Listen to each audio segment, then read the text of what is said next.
एक मोठी बातमी सलील देशमुख यांच्याकडून पवारांच्या एनसीपीच्या सदस्यत्वाचा राजीनामा देण्यात आलेला आहे। प्रकृतीच्या कारणास्तव राजीनामा देत असल्याची प्रतिक्रिया ही देण्यात आलेली आहे। मी पक्ष संघटनेमध्ये कोणत्याच पदावर नाही असं सलील देशमुख यांनी म्हटलेलं आहे। सलील देशमुख यांनी पवारांच्या एनसीपीच्या सदस्यत्वाचा आता राजीनामा दिलेला आहे।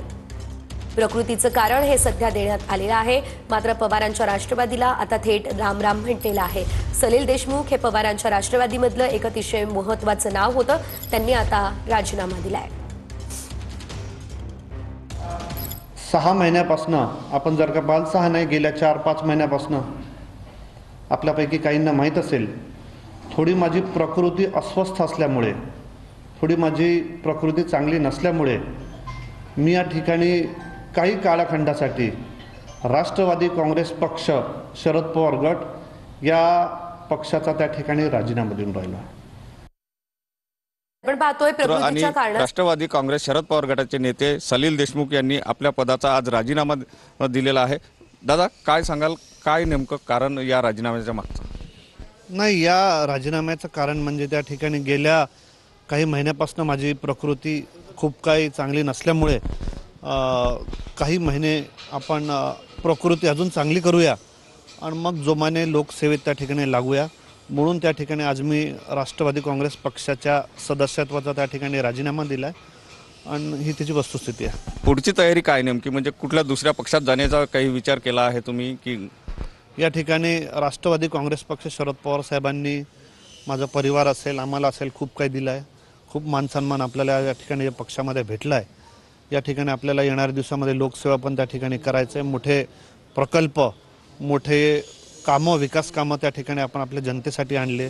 लोकांची प्रामाणिक सेवा करायचा त्या ठिकाणी प्रयत्न केला, लोकांमध्ये जनसंपर्क ठेवायचा प्रयत्न केला आणि हे करून आपल्याला लोकांमध्ये येणाऱ्या काळामध्ये तब्येत चांगली झाल्यामुळे जायचं आहे। तुम्ही विधानसभा सुद्धा लढवली आणि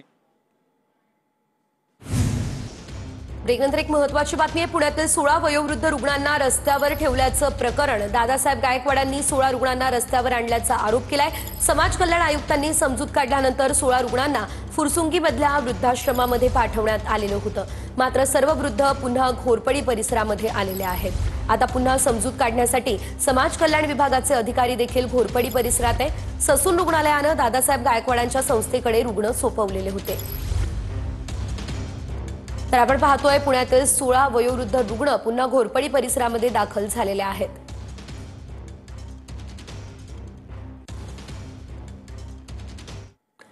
जळगावमधल्या जामनेरमध्ये महाजनांच्या पत्नी साधना महाजन यांची नगराध्यक्षपदी बिनविरोध निवड झालेली आहे। नगराध्यक्षपदासाठीच्या विरोधी पक्षातल्या 3ही उमेदवारांनी अर्ज मागे घेतला, त्यामुळे साधना महाजन या बिनविरोध निवडून आल्या आहेत।